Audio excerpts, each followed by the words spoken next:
তো আল্লাহ রসুলকে ইহুদিরা জাদু করেছিল, এবং আপনারা জানেন কি না যে ইহুদিরা তাকে হত্যা করার চেষ্টা করেছিল, তার খাবারের মধ্যে বিষও দিয়েছিল।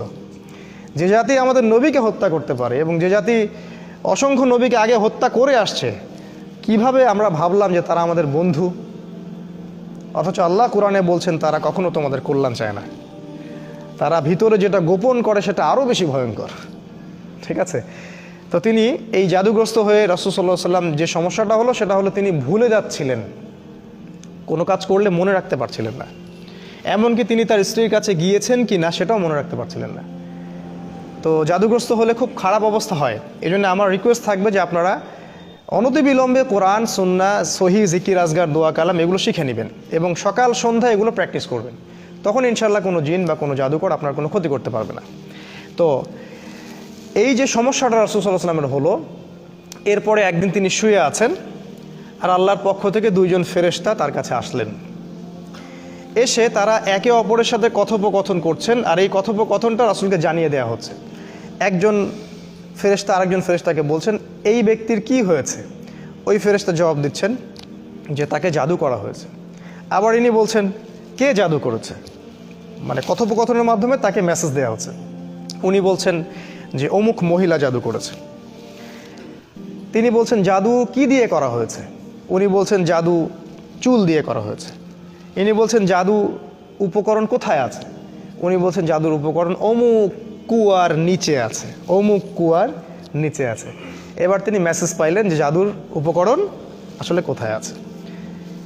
এই মেসেজ তো আর আমরা পাবো না কেউ জাদুগ্রস্ত হয়ে গেলে, তখন জিনকে সামনে হাজির করায় কথা বলতে হয়, তারপরে সে উপকরণ বলে দেয়। এই ট্রিটমেন্টটা খুবই ভয়ঙ্কর, আপনারা যদি দেখে থাকেন তাহলে দেখবেন ভয় পেয়ে যাবেন।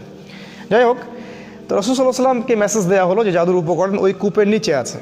তিনি সকালবেলা উঠলেন এবং উঠে আলী রাদিয়াল্লাহু আনহুকে বললেন, আলী রাদিয়াল্লাহু আনহুকে, যে আলী ওই কূপের নিচে জাদুর উপকরণ আছে, ওকে ধ্বংস করে আসুন।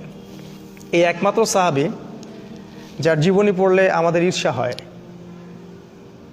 শুরু থেকে যখন তার বয়স 6-7 তখন থেকে ইসলামের পাশে তিনি দাঁড়িয়ে আছেন।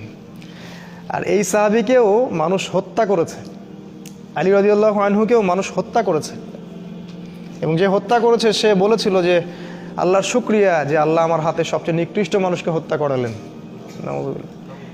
তাহলে এই যে আমরা একটা সমাজে কথা শুনি না যে লোকটা দোষ না করলে কি আর এমনি জেলে আছে, ঠিক না কথাটা? ভালো মানুষকেই এইভাবে মরতে হয়েছে। শুধু তাকে নয়, উসমান রাদিয়াল্লাহু আনহুকে শাহাদাত বরণ করতে হয়েছে, ইভেন আমাদের রাসূলকে বিষ প্রয়োগ করা হয়েছে, অনেক নবীকে হত্যা করা হয়েছে। যাই হোক, তার জীবনীটা পড়লে দেখবেন যে তিনি শুরু থেকে ইসলামের পাশে একদম পাথরের মতো, পাহাড়ের মতো। তো উনি গেলেন, গিয়ে ওই উপকরণটাকে ধ্বংস করলেন এবং রাসূল সাল্লাল্লাহু আলাইহি ওয়াসাল্লাম কাছে এসে অনুমতি চাচ্ছেন যে ইয়া রাসূলুল্লাহ, আমাকে অনুমতি দেন, যে আপনাকে জাদু করেছে ওকে আমরা গর্দান উড়িয়ে দিব, গর্দান উড়িয়ে দিব। এবং সাথে উমর রাদিয়াল্লাহু আনহু ছিলেন, কারণ তো বিশাল অপরাধ।